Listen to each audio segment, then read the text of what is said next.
person or joining us online. And welcome to our session, the Glasgow Food and Climate Declaration, a dialogue on multi-level action on food system and for a just transition. The session today is co-organized by Nourish Scotland, the International Panel of Experts on Sustainable Food Systems, ICLEI Local Government for Sustainability, and the Municipal Authority LGMA constituency and the Scottish Government. Man is what he eats, said the philosopher Ludwig Feuerbach in the mid-800s. Probably it wasn't quite so literal. That said, though, it is most certainly true that food has a big role to play in what the future of mankind will look like. So COP26 marks a crucial moment for countries to fulfill their commitments under the Paris Agreement and to put forward their renewed ambition, linked, of course, with the necessary funds, with the necessary resources, and the capacity that is needed in order to implement our collective promise to deliver on the 1.5 degrees target. The focus today, and the focus should be today, on our food system. This is the essential part of the contribution to climate change that we want to discuss today in our discussion. So today, food system accounts for about 21 to 37% of total global greenhouse gas emission. And food is also, and the food system is also a primary cause of environmental degradation, and it can significantly contribute to socioeconomic and health inequalities. In addition to that, food systems are also affected by climate change. A climate crisis which has already started to affect the predictability of crops, and with this the food prices, and with that the reliability of the distribution, as well as food quality, safety, and security. So food systems touch all parts of life, and a transformation where all the food actors, and by that I mean farmers, women, indigenous people, young people, people working along all the food supply chains, local governments, and of course their residents, all of them need to have quite literally a seat at the table. And they are all indispensable to secure a just transition in food and farming. So the session of today takes place in the framework of the launch of the Glasgow Food and Climate Declaration. This declaration brings together all types and sizes of local and subnational authorities, from small to medium to mega cities to provinces and federal states, to speak with a unified voice in renewing their commitment, and not just their commitment, also their action to develop food policy, sustainable food policy, to promote mechanisms for a joined up action, and a call to our national government to put food and farming at the heart of the global response to the climate emergency. So today we aim to discuss a number of items, a number of key questions. We want to talk about the pivotal role that integrated food policy have in tackling climate change, and how to ensure a more secure and sustainable food for ourselves and for our generations. We can talk about, and we want to talk about, how can towns, cities, regions, states, national and supranational government align their food policy and their practices in order to deliver on these climate challenges. We want to move beyond and discuss how to move beyond agricultural production and to adopt a stronger holistic focus on how the entire food system should look like to become fully sustainable. And finally, what are the ingredients and what do we want to do in order to achieve a just transition to a low carbon and equitable food system? This includes, of course, a reflection around the role of local and subnational governments and the necessary collaboration across the level of government that are needed in order to support such regional and local food system at a scale that can really impact climate change. So to kick off our discussion, it is my utmost pleasure to introduce to you and to give the floor to our keynote speaker of the day, Miss Mary Goujon. She's the Scottish Government Cabinet Secretary for Rural Affairs and Islands. Welcome.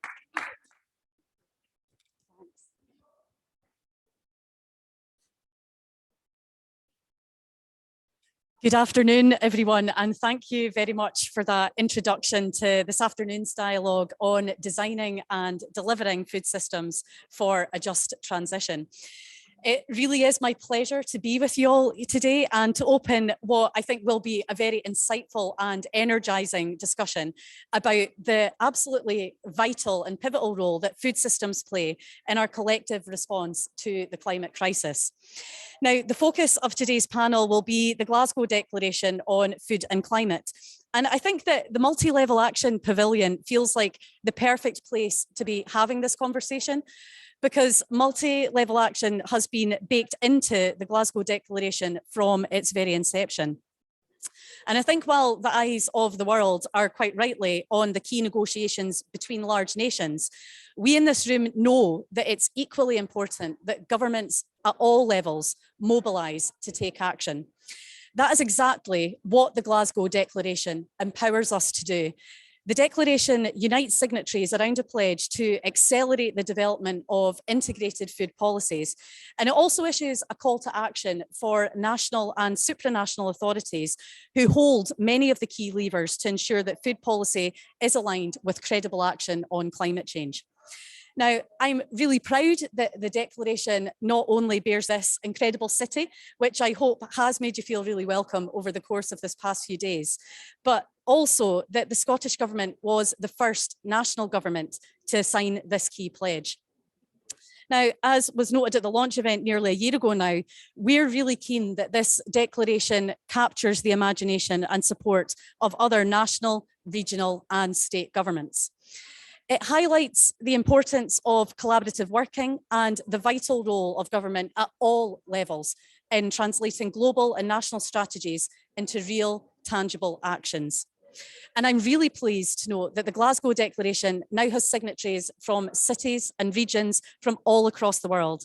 And that really demonstrates the level of interest that many governments have in embedding integrated food policies in our response to the climate and nature emergency.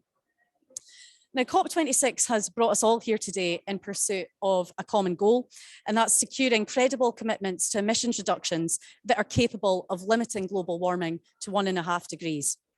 In Scotland, we believe that our response to climate change should be harnessed as an opportunity to drive social justice and ensure that no one is left behind. And that means putting people at the heart of our international climate action and enshrining principles of just transition into law. In practice, that means progressing careful planning to ensure that economic and social opportunities from that transition aren't missed, and that the risks associated with rapid structural change are mitigated. That rapid transformation is required across all sectors of our society and our economy. And that includes our food and drink sector, which is the focus of this afternoon's event. Scotland is already taking action in relation to food systems, and we're undertaking wide-ranging work right across government to achieve our vision of Scotland becoming a good food nation by 2025. Now, as many of you might be aware, we recently introduced a Good Food Nation bill to the Scottish Parliament, and I'm really delighted that the bill has reached the stage that it has, because unfortunately it was one of the many pieces of work that needed to be paused because of the pandemic. And the bill will now be subject to parliamentary scrutiny before it can be passed and then become law. Now, this bill will contribute to our ambition to be a good food nation, where people from every walk of life take pride and pleasure in and benefit from the food that they produce, buy, cook, serve, and eat each day. We're committed to ensuring that everyone in Scotland has access to healthy and nutritious food, and that businesses and public kitchens commit to producing, selling, and serving good food. This bill seeks to underpin in law the work that's already being done across the Scottish Government, and it's the foundation upon which we will build our Good Food Nation. Our aim is that Good Food Nation plans required by this bill will help ensure that reliable access to nutritious, locally sourced, locally produced, good quality food is a practical, everyday reality for every person in Scotland. Our Good Food Nation bill will provide an overarching framework for clear, consistent and coherent future Scottish food policy. And I hope that the Glasgow Declaration will see other governments following suit to embed integrated food policy in this way. Now, we can't do this alone, and partnership is absolutely key to delivering our Good Food Nation ambition, particularly between national and between local government. And that partnership approach, as the declaration highlights, is needed to have a truly just transition that recognises the need to involve all food system stakeholders in our decision making.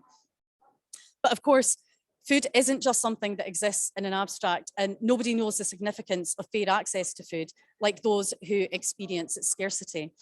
The Scottish Government believes that everyone should have a right to food, and a right to food will be part of the policy development for a single coherent package of legislative proposals via a human rights bill. Our new human rights bill will give effect to international human rights law in Scotland, in Scots law, including a right to adequate food as part of the overall right to an adequate standard of living. Now, I'm proud that this will build on Scotland's record in ensuring that internationally recognised human rights are respected, they're protected, and they are fulfilled.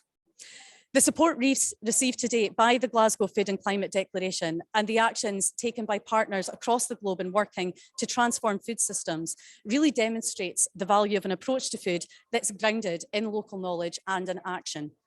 We believe that providing support to the development of local food systems and supply chains can bring a whole host of benefits for communities, economies, as well as the environment, and that local food systems play a critical role in our response to the climate emergency. Now, in August, we published our draft local food strategy, which set out the wealth of actions that the Scottish Government is taking to help grow and support local food systems. However, we know that there is more to be done, and so much that we can learn from different communities, from different organisations and individuals that are taking innovative approaches to building local food systems. And that's why we're currently consulting on our local food strategy, both online and through workshops involving communities spanning the breadth of Scotland. This is an approach which is embedded in the Glasgow Declaration. And it's recognition of the need to involve all food system stakeholders in decision making to ensure that we have a sustainable and a just transition. I hope that the overview that I've given you of Scotland's approach to integrated food policy as part of that just transition to net zero has demonstrated the value that multi-level action can bring to aligning our food systems with our climate change targets. But of course, we don't know it all, and we have so much to learn from the panel that are joining us today and from everyone else who joins us both here in Glasgow and online from around the world. And I hope that some of you are able to attend the official presentation of the declaration at Glasgow City Chambers on Saturday, and to really keep these conversations going and really further build the profile of this really important work. The Glasgow Declaration has given us a platform on which to share our learning and unite our voices to call on others to act now for our future. I echo and amplify that call today on behalf of the Scottish Government. Thank you.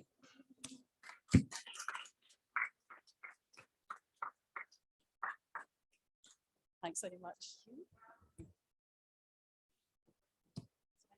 Please.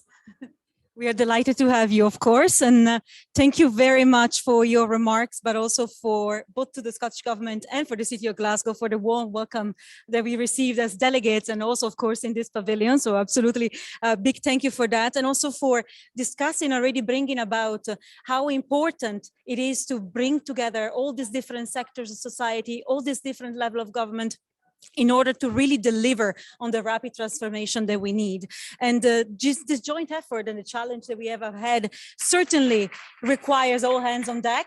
And it's important to have this conversation across the board and see how we can really accelerate this process as much as possible. And a big applause also for your new bill that you discussed, because it's true. We're talking about environment here, we're talking about climate change, but it's always important to also remember how every action that we do also have benefits and co-benefits around fighting social inequalities, for example, guaranteeing access. So thank you very much for getting us started in this great conversation. And we look forward to hearing more, of course, about all the great work that Scotland is doing. So I already mentioned in my presentation and in my short introduction that we will be talking about a little bit how integrated action and policies in the food system can really support in tackling the climate emergency. And we will be joined by a number of panelists today. They will give us the opportunity to talk a little bit more in detail about what is our vision, what needs to be done, what is being implemented daily to really achieve these objectives. So We are joined online by Peter Schmidt. He is the president of the Agricultural, Rural Development and Environment section of the European Economic and Social Committee. We are also joined by Imanol Zabaleta, who is here in person with us. He's the director of Municipal Environment Studies Center of Vitoria-Gasteiz in the Basque County. Thank you very much for being with us. We are also joined online by Latha Swami. She's a food policy director of the city of New Haven. Hello, Latha. And then finally, we are joined on stage by Stuart Oak. He's the National Farmer Union youth representative and farmer of Rooted Oak Farm. He also joining us here on this stage. So thank you very much for being with us and for agreeing to have this discussion with us. And it's very exciting to be talking about such a tangible part of our everyday life when it comes to food and the entirety of the system, and discussing how it can really contribute also to fighting, of course, climate change. Maybe I would like to start, because we mentioned already the national, a little bit of the local commitment that is being brought about by the Glasgow Declaration, as well as what the Scottish government, of course, is doing. So, Peter, maybe I would like to start with you, if that's okay, and ask you a little bit about why, from your perspective, from the European perspective, is policy alignment between different levels of government such an important aspect for food policy work?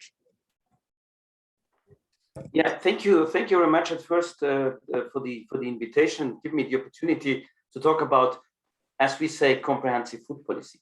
But I would start simply to say what is to add after this keynote speech. I mean, if we would have this committed policymakers around Europe or around the world, it would be much easier to talk about food policy with this understanding. But it is not the reality. That's the problem. And the reality is that we have, and I'm coming to your question, the reality is that we have a totally fragmented situation in Europe. We have a fragmented situation in the member states, and we have also a fragmented situation on in some local levels. So, and if we do not overcome this fragmentation, then we really will fail having a comprehensive approach in the food policy. We, the ELC, we have been the first institution who called for a comprehensive food policy years ago, and we developed an idea. And I would like to draw a picture where it makes it perhaps a bit clearer why it is necessary to have more alignment between the different policy-making processes. So we described the comprehensive food policy as a temple. I said this is a temple where the roof is the comprehensive food policy. Today we have the farm to fork. It's quite a good development. But then we'll have a deeper look on this temple. We have the pillars, and then we have the basement. The basement is government. But the pillars are quite important. The pillars are education. It is about transport. It's about processing. It's about common agriculture policy. It's about protein and oil strategy. It's about energy policy. That means everything is needed. Everything is necessary in order to create a comprehensive food policy, which means making a more sustainable food system. And if you have a deeper look now into all the policy-making processes, so we see that in the different departments of the member states, in the ministries, or in Brussels, in the different DGs, that you do not have a really link to that. With a farm to fork approach, they started slowly to bring the different actors in the policy-making level together. So now it's the health aspect which is important. So, and in linking this, in doing this, it is necessary having an overarching approach, having a breaking of the silos, having a defragmentation of this policy making process. So, and that's logic. The second important thing is that we have so many raising and ongoing initiatives on the local level until to the national or in the European levels or on the global level. So if we won't have a common understanding of food policy, that would mean that we wouldn't be able to support this different initiative. And last point, we heard it already. The civil society is a quite important aspect. If we don't take people and people's means and people's behaviors on board, consumer behaviors, invite them to be part of this policy, then we will fail, because people will keep on their behaviors and so on. And for that, we made a clear policy recommendation. We said we would need on the European level a food policy council, which could monitor the development of a food policy, and at the same time to organize on the rural area and kind of new development in order to bring these two aspects together. I hope it was for the first moment enough food to discuss. Thank you. Thank you very much, Peter. It was definitely enough food for thought to start with. I was about to ask you really, what is your expectation if you had a wish around the farm to fork strategy and how you see that it should be implemented? But I think your food policy council sounds something that it's really, really concrete. So we would love to hear more about it during the discussion, of course. But thank you very much. So we heard about the perspective from the European level, and now would like to also go down to the local level and to hear also from LATA your perspective on the importance of aligning the different policies and across level, and maybe also if this idea of fragmentation is really something that you also see as a difficult point when it comes to implementing integrated food policy. Yes, thank you so much for having me. And I very much wish I could be there with all of you. So yes, I completely relate to this struggle with fragmentation. And policy alignment across local, state, and federal government, and across international agendas like the Glasgow Declaration, is quite important to my work, and particularly to the current status of my division. Primarily, policy alignment across these different scales legitimizes my work at the local level and also provides pathways for action or policy scaffolding that may not yet exist on the local level. So to better understand why, I want to briefly describe the unique division that I lead within municipal government. So just to quickly orient everyone to some statistics, New Haven, Connecticut is a small, diverse coastal city in the northeastern United States with a population of about 130,000 people, with deep and enduring economic and social disparities. In 2016, a group of community food system advocates successfully lobbied the municipal government to create the Food System Policy Division. I came on board to lead the division at the end of 2018, just as the city incorporated this role into its general fund budget. So for some of you, this may be the first time you're hearing about a municipal role like this, and that's not a surprise. For example, there are approximately only 20 other food policy directors housed in municipal government throughout the US. It's also important to note that since its inception in 2016 and to this day, the division has never been allocated a programmatic budget within the city. However, in the last year, we are very proud to have been able to secure nearly $1 million in grant funding across federal, state, and private sources, which has allowed me to expand the team and therefore our capacity and scope. So I start by giving you all this context because given that this is a relatively nascent role in our municipal structure, my counterparts and I find it quite difficult to thoroughly and consistently integrate our food policy work into a systems approach at the municipal level and beyond, and to also feel the permanence of our work in the municipal structure. And some of these challenges include low awareness and understanding of the cross-sectoral systemic nature of working on upstream solutions in food systems, like tackling climate change and equity. And many of our municipal colleagues and community members who often default to a downstream lens of emergency food or food aid when they hear about our role. So for example, the recent prioritization of urban agriculture from our federal government through the Farm Bill and the impact of COVID-19 on supply chains has actually started to elevate our food systems work on the local level through dedicated funding streams and slightly more systems thinking. But I'm happy to elaborate on this in our follow-up questions. Thank you.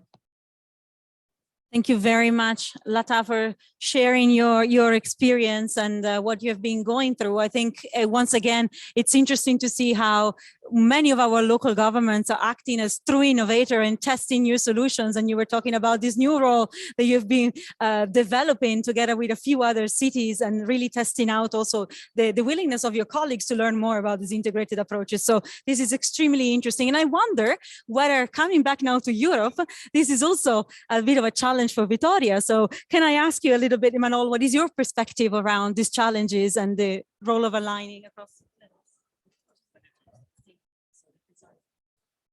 Yes. Hello, can you hear me? Is it correct?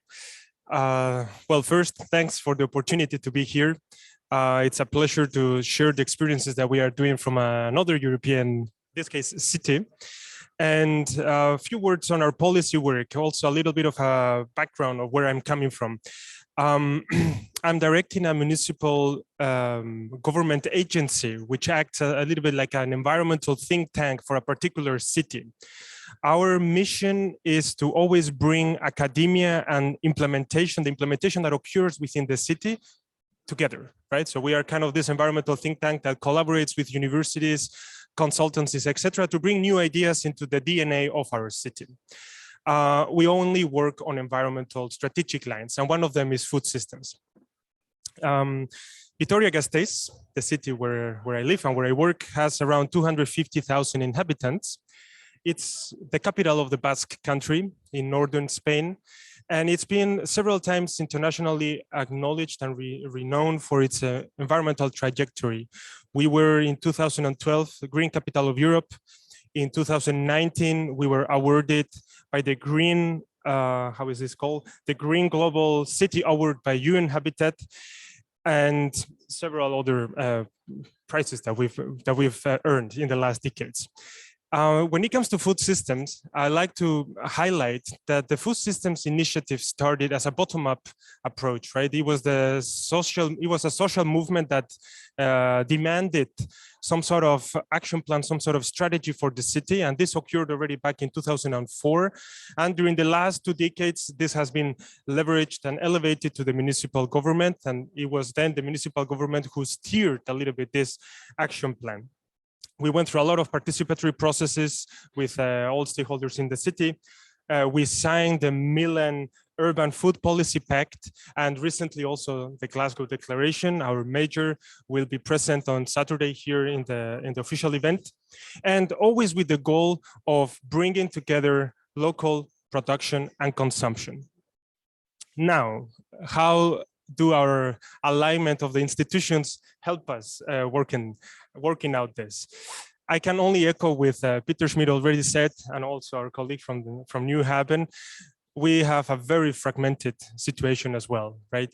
When we think about the different elements within a food system of production, transformation, distribution, and consumption, each one belongs, or each one has a different mother or a different father. Production is in hands of the provincial government. Transformation is in hands of the national or the Basque government. Distribution is in private and public hands, and public procurement, food public procurement is also very much fragmented throughout the whole spectrum.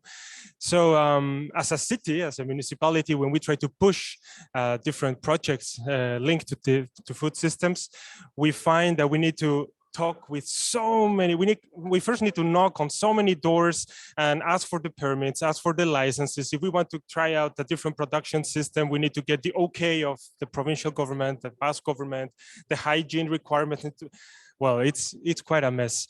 And what happens is everything is delayed. Everything is delayed.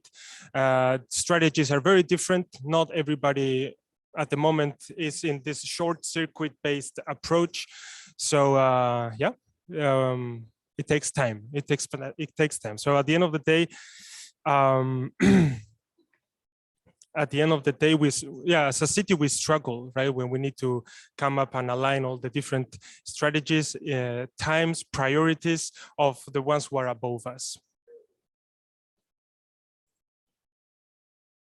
Thank you very much for your very honest account, I would say, also of the difficulties that we face in terms of working across levels, also from your side. And thank you also for remarking on the importance of collaborating with academia. I think this is something that we haven't touched upon, but of course also academia and research have a major role to play in trying to help us making our system more sustainable and more efficient. So thank you for your experience. And I would like now to hear, speaking of other perspective, a little bit, what is your perspective, Stuart?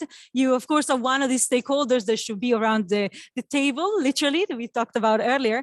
And do you have any particular success stories in trying to align, for example, policy, anything, so any sort of recognition that you would like to share with us, some good practice that we can be inspired by?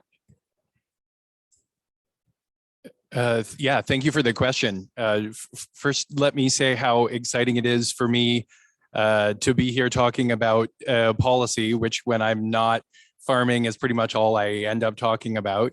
I am a farmer in Canada, and I work with an organization called the National Farmers Union, which is in Canada.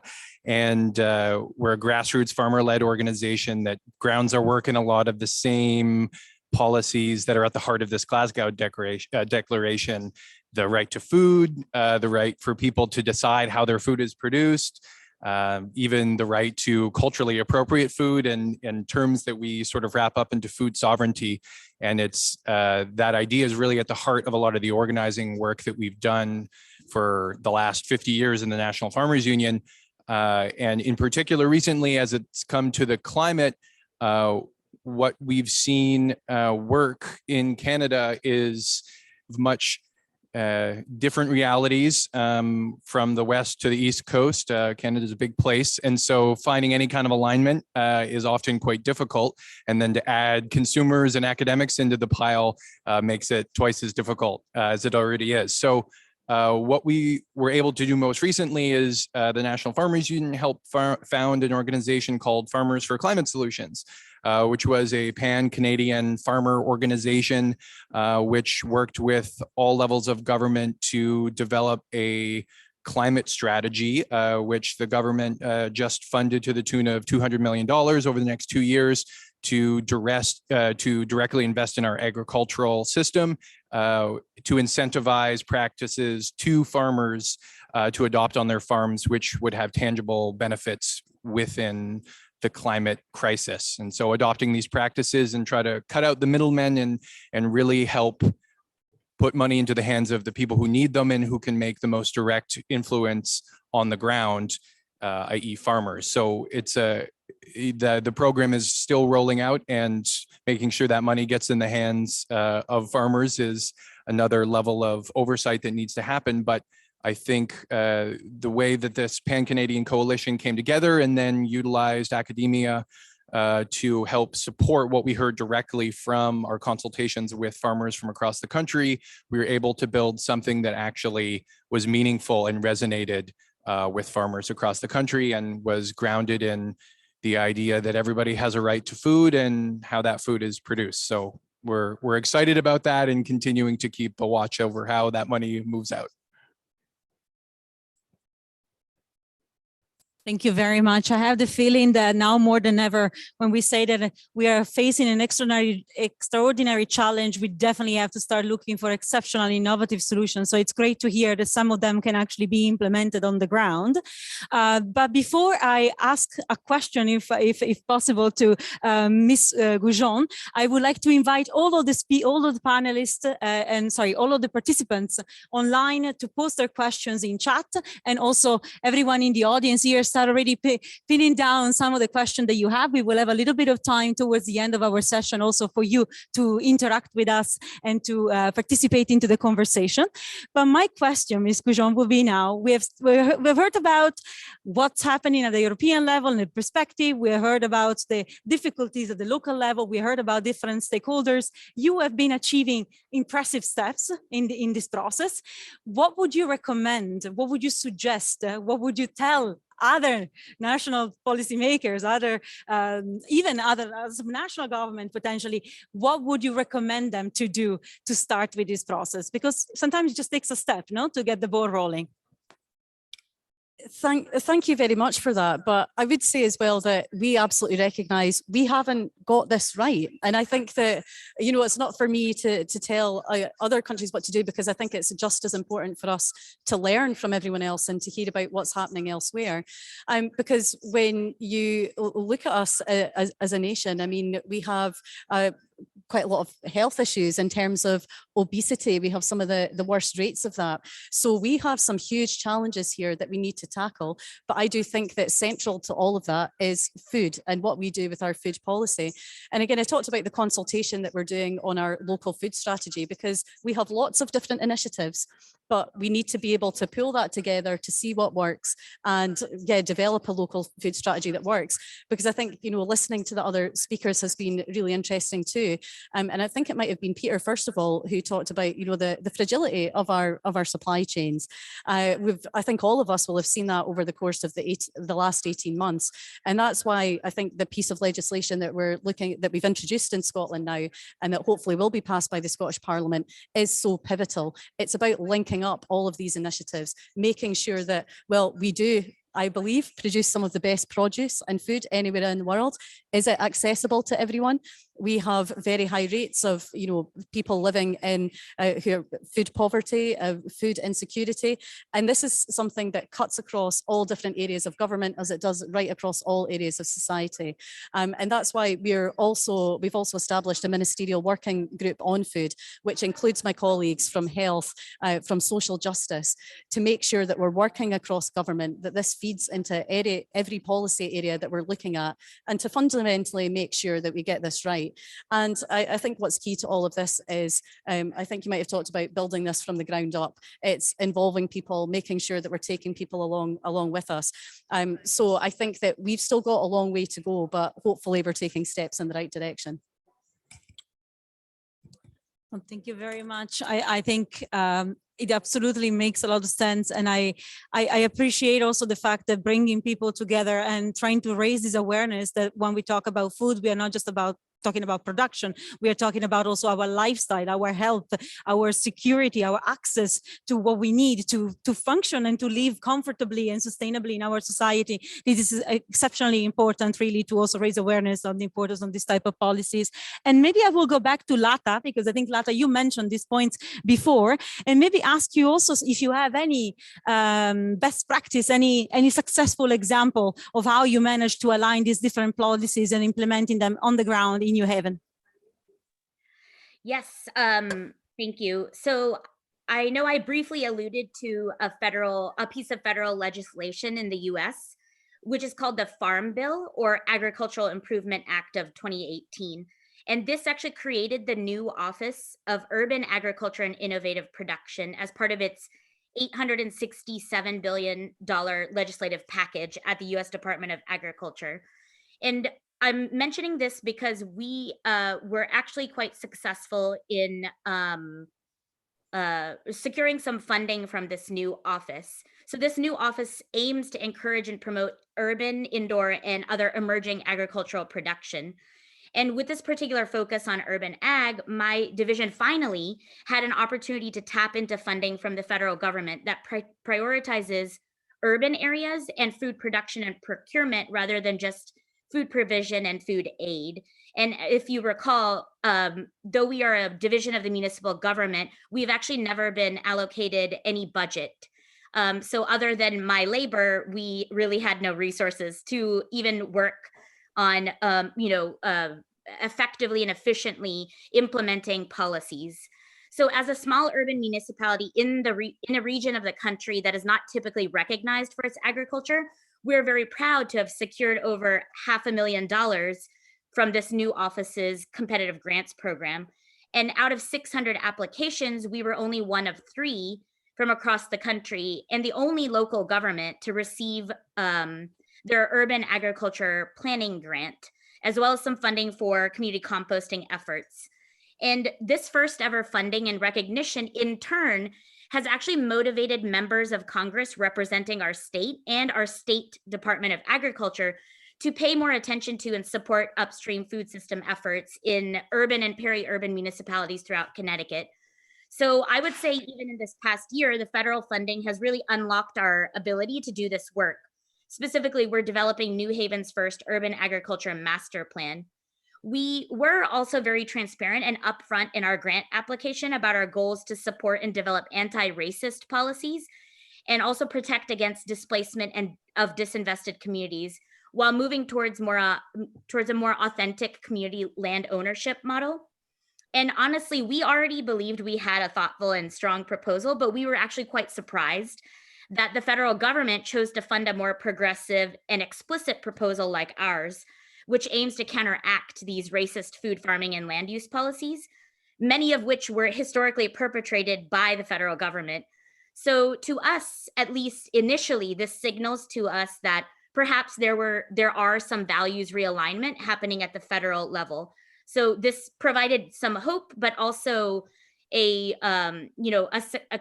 success on our side for actually being able to secure some of this funding, and it's a significant amount for us. Thank you very much, Latha, for sharing your perspective and your experience. I think it's very interesting to see how it's not just about changing the way that we do things, but also the way that we've interpreted them, sometimes even historically. So I think it's beautiful to see how this type of processes can ask tough questions, but also provide new solutions and new inspiration for seeing how we can implement a more overarching approach from a socioeconomic and also social environmental point of view. And then maybe, Peter, I would like to go to you, because now we heard a lot of examples. We heard some ideas around how to better solve this fragmentation issue that you've been mentioning at the very beginning, and also, of course, some of the reserves and the barriers that are still there. You mentioned already the Farm to Fork, and you mentioned already your proposal for this Food Policy Council. Maybe I would like to zoom in a little bit on the challenges that you still see ahead when it comes to aligning food policy, and if there is any plan in particular that you see should be immediately enacted upon to really accelerate the overcoming of these barriers. Yeah, that's the big question. Huh? So how we can overcome these barriers, these obstacles. First, I mentioned this Food Policy Council because I think that's really a key element in order to bring all the actors together on the different levels, but also on the European level. It has been already described. A second very important point is we have to challenge the current competition law, which is an obstacle in order to come to a sustainable food system, because it means if the competition law doesn't allow to promote the efforts which farmers are doing or processors are doing in order to be sustainable, not to advertise it, then it's a big problem. And the second point on this is we have a totally ill understanding of growth and competitiveness. The key word is cooperation. It means as long as we are in this competitive situation, that the race to the bottom on the social side, lowest incomes as we can give, not to protect the people, and on the other hand, environmental standards are a burden rather than an advantage to proceed. Or biodiversity, these are not elements in the debate, and this we have to redefine. We must say, good quality food quality is a sustainable produced one, which includes social elements and environmental elements as a promoting point. And we have to ban every cheap food or junk food which is produced on a non-sustainable way. So this is we have to discuss and never give up. That's an important point. Once you start this debate, we see now we have the Farm to Fork strategy. This is a success, not because they woke up in the morning, the policy makes it, having a Farm to Fork strategy is perhaps a quite good idea. No, not at all. It was because of the push and because of the different stakeholders in this process. We must overcome unfair trading practices. This is also an element it has to be tackled. In Europe, we have now a directive. We need now the implementation. It must be clear. We must have a fair treatment within the food supply chain. And we must overcome the narrative that with food we can't earn money. That's totally wrong. That's perhaps right for farmers, because we lose a lot of farmers every year because they do not get the correct share in the food supply chain.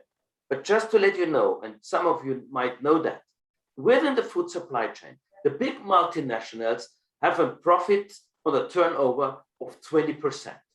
And no one is scandalizing this to say, at the same time, where farmers losing a livelihood, the big companies make the big money, and they tell us all, so we must have cheap food, and you can't earn the good money in the food supply chain. So this is what we have to organize and to discuss in this process in order to overcome all these obstacles and to point out the problems are lying a bit deeper. The problems are lying in the system which we have. And that's why we must organize the system in organizing short supply chains, not only because of environmental aspects, also because of system aspects, that we get back the system, the food system, the production system, back into the hands of people hands. So, and that's why we think we need a regulatory framework, a strong regulatory framework, and not having these voluntary approaches as we have in the farm to fork, for instance. We have this code of conduct where the business can apply on. And we think the idea is good, but it must be mandatory or not voluntary, because someone wants to join, they do what they want. We have to clarify that, and fair system needs regulation. Thank you very much, Peter. I think for bringing also this concept of the dichotomy that is still somehow existing between growth and competitiveness from one side and sustainability from the other.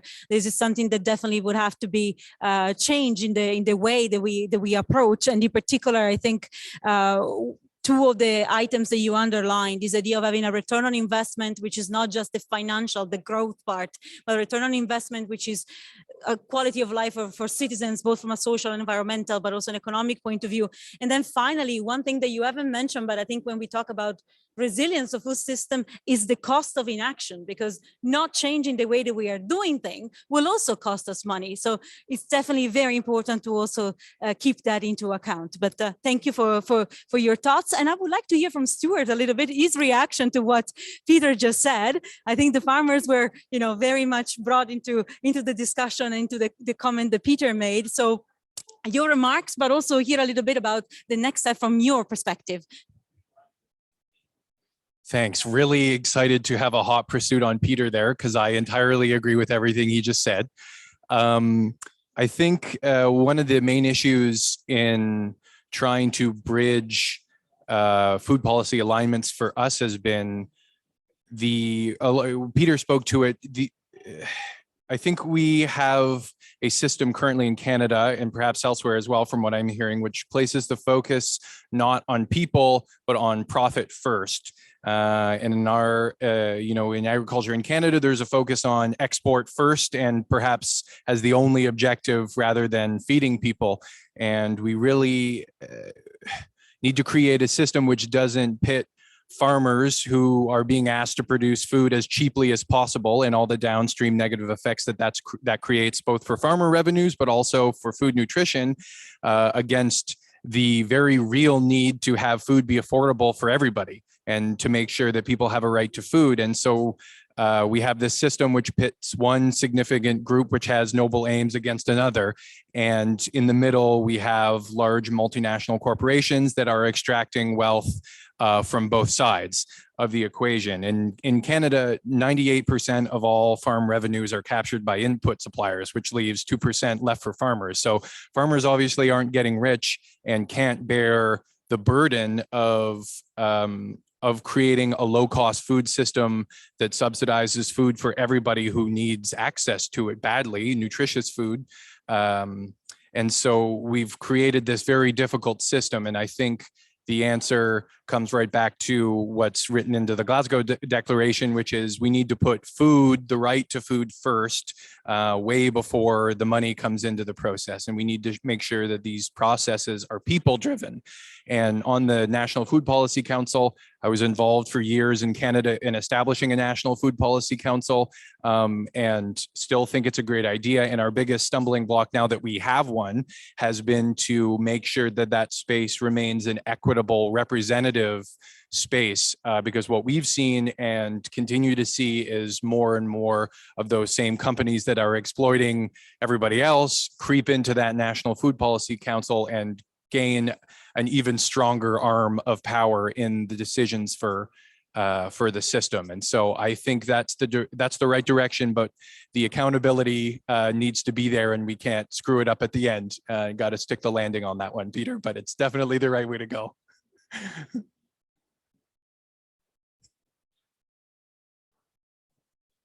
Thank you very much. We have only a few minutes left, and I wanted to ask if there is any question coming from the audience, of course.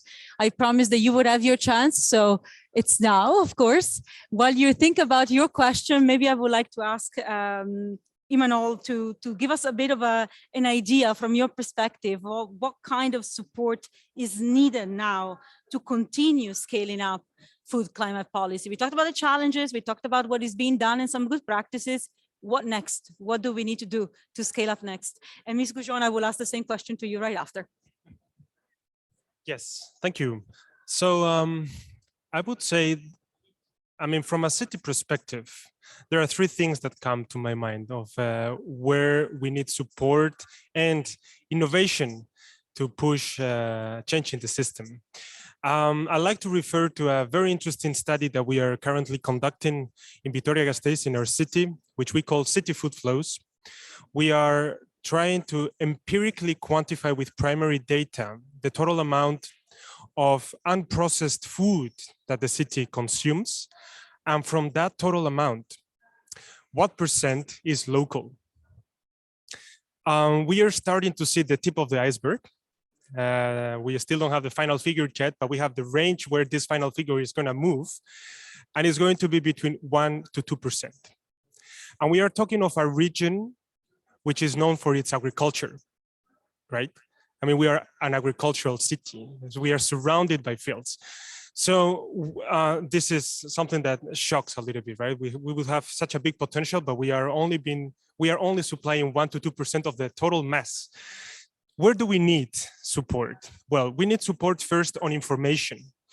We need enriched traceability of food, right? And this needs to be public. Currently, it's in private hands. A lot of the amounts of food are in private hands. And if cities, nations, sub-nations want to start taking decisions of, hey, we want a change here, you need to know what you're dealing with. And for us, yeah, we have this food system strategy, et cetera, but we were like, okay, what is the picture we want to change? Have we ever measured it? No, we never measured it. So now with the City Food Flows, we are trying to measure it. And in the future, we hope that 1 to 2% will increase to hopefully 20%. So first, public and rich traceability of data. Technology is out there, blockchain, right? I mean, the technology is there. We just need to put the pieces together, and some innovative minds take a case study and try it out. First point. Second point, linked to territorial planning. I would like to refer to the Habitat Directive of the European Union. I'm not sure if there is a parallel thing in Canada or in the States, but here in Europe, we have this Habitat Directive that gave a figure, a legal figure to protect land for conservational purposes. Natura 2000 comes out of that. Maybe this is a question for Peter, can the European Union also create a figure to protect fertile lands for short circuit supply of food for cities, right?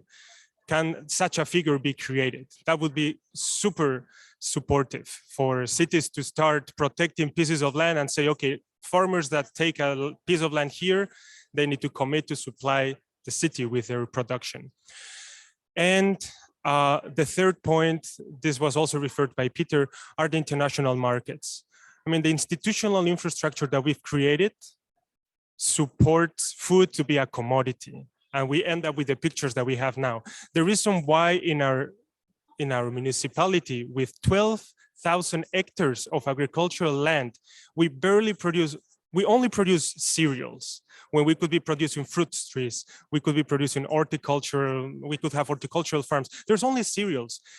And this is not because of lack of alignment between the local institutions. These are because of the big forces that push through the CAP, the common agrarian policy, agricultural policy, or these international markets, the institutional infrastructures that support them. They shaped our territory. So how can we produce structures that function in parallel to these international markets, but allow the creation and appearance of local trade, of local markets? Can that be created, right? So the city of Vitoria-Gasteiz is working along these 3 lines. And this is an invitation for any bright mind researcher, anybody who is listening to this, who has good ideas on how to start bringing pilot projects, experimentation around these topics. We will be very happy to be contacted and work it out. What do we need to do now? Well, I marked down your question, and there's so much to be done. And I do think that hopefully, as I outlined earlier, we've got lots of pieces of work that are ongoing just now to try and bring all of this together, because you can't look at each of these issues individually.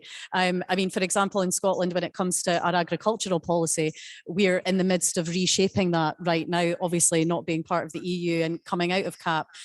We get the chance to design that, though we are staying aligned to the EU. But we've established a board in Scotland working with farmers and crofters from all over Scotland, working with environmental organisations to help us develop and design that policy to ensure that we get it right. Now, we only set up that board in August of this year. We've met 4 times so far. But one thing that's also come through that discussion as well is about involving all parts of the supply chain, because we can't consider this in isolation. And one thing it's the best part of my job is actually going out and visiting with farmers and crofters, hearing about their experience and seeing some of the fantastic work that's ongoing just now. We have some real pioneers in our industry that have actually already built and developed their own local food systems. Now, some of them were pushed into that a bit quicker because of the pandemic last year, but they've established social enterprises where they're feeding their local community, they're helping to tackle food poverty.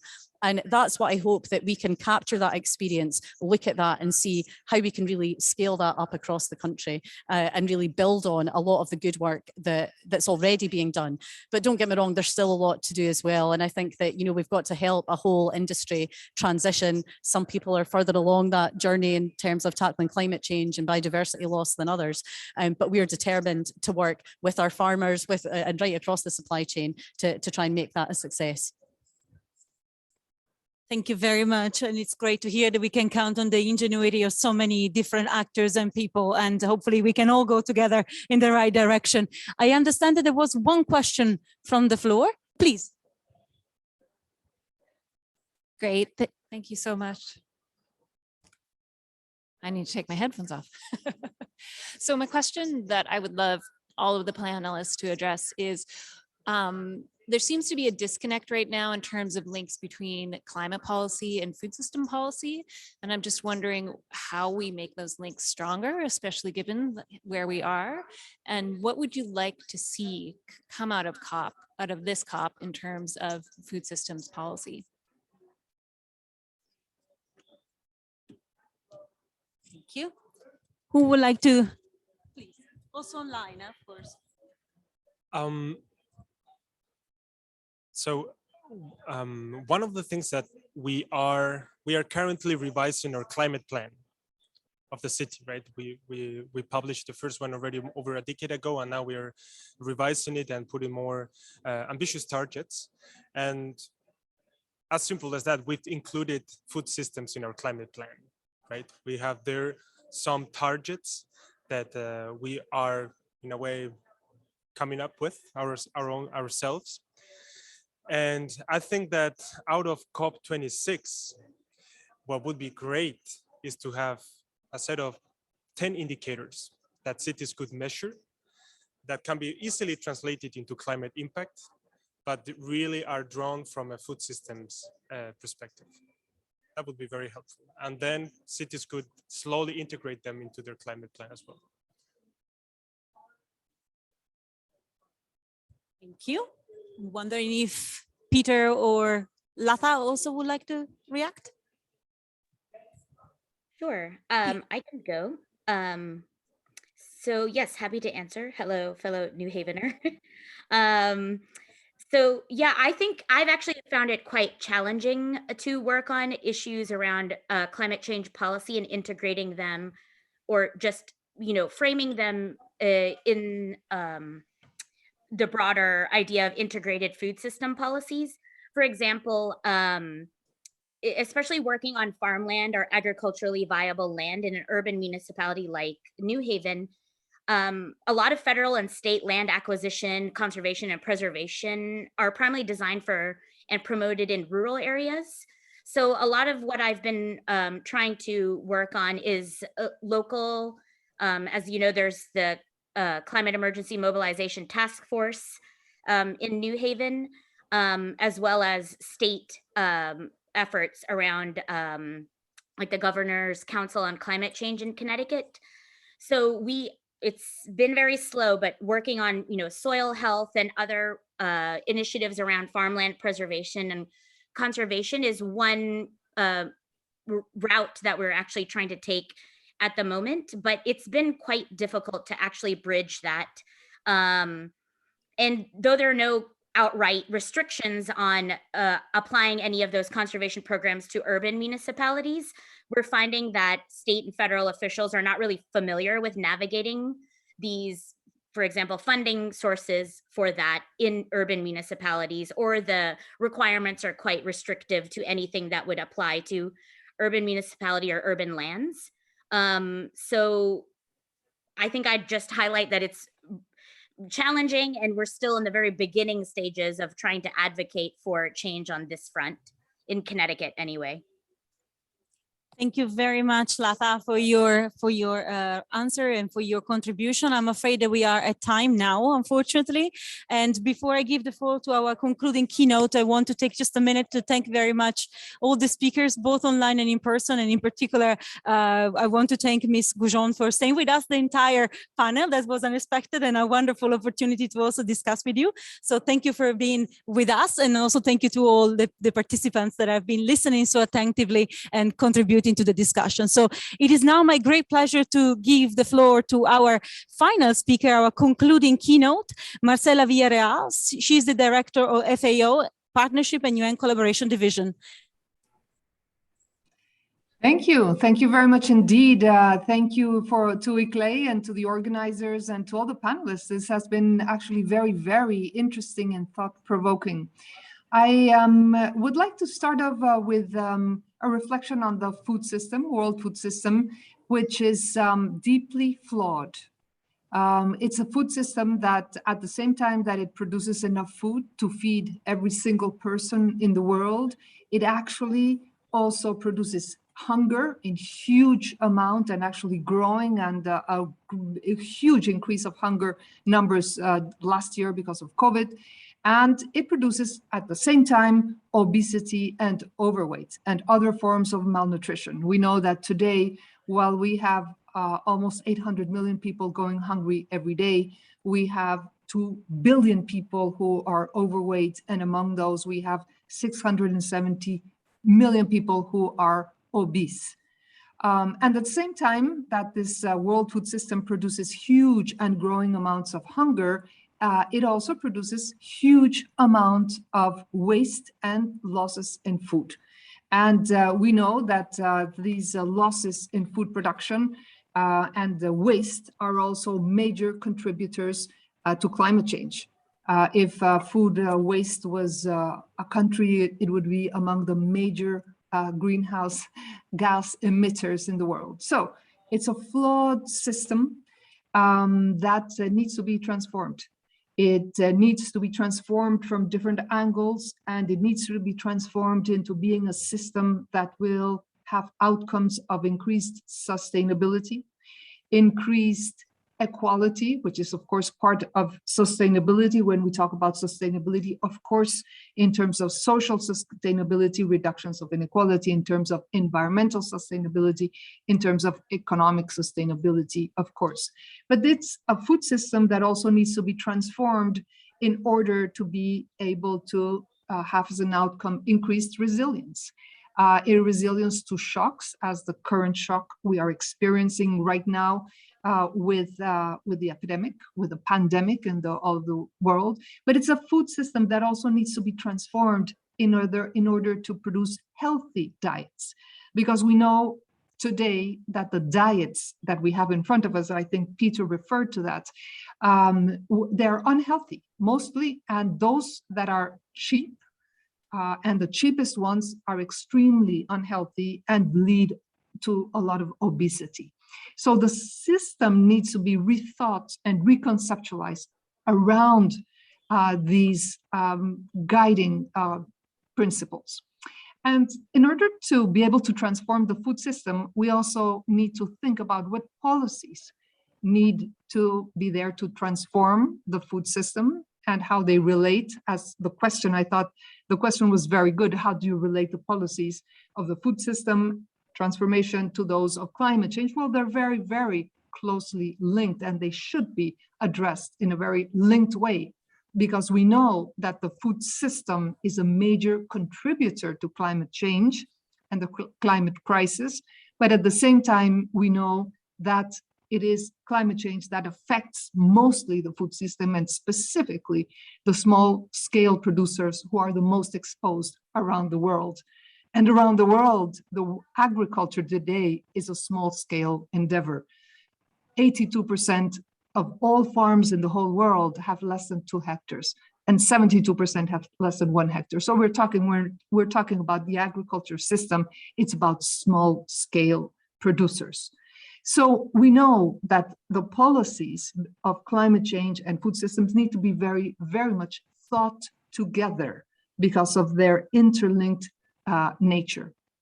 We also need to have policies that are going to be very well aligned between different levels of government. And we spoke very much today. I enjoyed very much the interaction around how fundamental it is to be able to integrate the levels of government, what happens at the local level, at the city level, and at the national level. And I liked very much the intervention from Victoria Gasteiz, that there's a need for support at the local level, at the city level, from the national government. And that support has to be around aligned policies, coherent policies, and also around laws. And I also like the intervention from the Scottish government. With the new law, I look forward to see what this new law, if it's passed by Parliament, is going to look like. But so the national level has to produce that enabling environment, including the policies, including the laws, but that have to be able to talk to each other. And also national level should also be providing services in terms of capacity development also for the local level to be able to get that integration and that coherence. If we're able to change the way in which urban food systems are managed, that is going to go a long way, a very long way in transforming the global food system.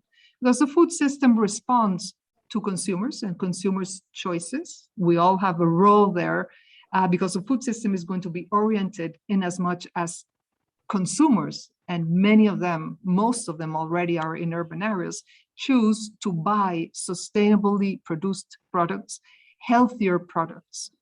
So whatever happens in the urban food system, that is going to go a very long way in addressing the global climate challenge at all levels. And that relationship that was already talked about quite a bit today between the rural areas and the urban areas is a fundamental relationship to consider, to be able to lead that transformation of food systems with the outcomes, as I said earlier. Now, the UN here, and I am FAO from UN, has, of course, a very important role to play. So we have already included urban food systems in our strategic priorities. Urban food systems is one of our 20 priority areas for the whole organization. We launched recently a Green Cities initiative that we expect is going to reach around 1,000 cities by year 2030. Also, as an outcome of the Food Systems Summit, we have been supporting countries in their endeavor of launching an urban food systems coalition, which we believe is going to be very important in promoting vertical and horizontal integration of food systems, and also in ensuring coherence across the different levels of government. And this Urban Food Systems Coalition, we believe, can be a platform to raise awareness on the Glasgow Declaration and to support the implementation of the Glasgow declarations to ensure that governments will fully endorse the declaration. And from our perspective, from the FAO, we fully support the principles of the Glasgow Declaration. Final point, and this was touched upon, and I really enjoyed today's panel with the different voices from different actors, how important it is to actually bring all of the different actors together. And of course, civil society, we spoke about academia, we have farmers in the panel too. We didn't speak about parliamentarians directly, but we spoke about laws, and parliamentarians are a fundamental actor there too. So that will make reality whatever will be decided at the policy level or not. So the importance of bringing in an effective way all of the different actors, ensuring that the different voices are represented and that whatever is done at policy level is going to be reflecting the voices of all, very importantly, the voices of women, voices of men, the voices of youth who are quickly abandoning agriculture, and also of indigenous peoples who have shown the world that they have developed sustainable food systems and nutritious food systems throughout years and years. So the future, as we see, in terms of urban food systems is a future that has to bring together the voices of all, and that has to bring in the concept of food systems in a way that they will bring the outcome of increased sustainability, resilience, equality, and healthy diets. Thanks very much. Thank you very much for the wonderful summary of our conversation and for bringing again the message of how all of us have a role to play into this system and how all of us together can really change and transform our food system in a way that it can contribute more and more to our tackling on a daily basis climate change. So I want to conclude by reminding you all of the opportunity, of course, to join the event taking place in the Glasgow City Chamber this Saturday, 6th of November. And it will be the launch, of course, of the Glasgow Food and Climate Declaration. You heard Victoria Gasteiz has joined, the Scottish government has endorsed it, the city of Glasgow also has. So we are looking, of course, for more and more subnational local government and national government to commit behind the principle of this declaration. Of course, I want to thank you once again for taking part into this panel on behalf of all the organizers, Nourish Scotland, the International Panel of Experts on Sustainable Food System, ICLEI Local Government Sustainability, and of course the Scottish Government. And we hope that we will be able to continue the dialogue with all of you and to see how we can together all shape this food system in a way that is more and more sustainable, more equitable, and more positive for our future. So thank you very much for being with us today, both online and here in person, and looking forward to our next conversation all together. Thank you.